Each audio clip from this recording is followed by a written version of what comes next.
A situation that I had run into with technology and using it in the classroom was my resources were very limited within the subject area that I teach, so therefore I was trying to be innovative and find new ways for my students to access the internet and really make the subject content come to life. So I had decided that I could gather as much refurbished computers and access everything I could, but that still limited my resources.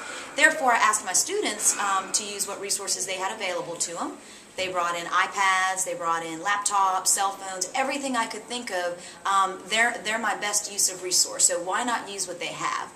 So we also used a router in which we plugged in and connected us to our network, and because it was through our network, it was still filtered, and websites were blocked, inappropriate for the Child Protection Act that doesn't allow children to monitor what websites they go to in an educational setting or public setting. So everything was still followed by the rules, and my kids were loving it.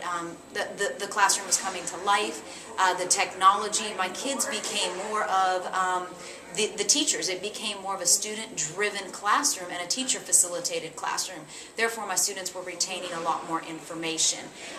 Even in my teacher data log that I collected and compared to previous semesters, there was such improvement in my student achievement. There was an impact in student learning for all learners, not just one specific group, but for all learners regardless of their demographics. It also enabled my classroom to become equitable for all students. It provided every student equal opportunity and access to technology and everything I needed.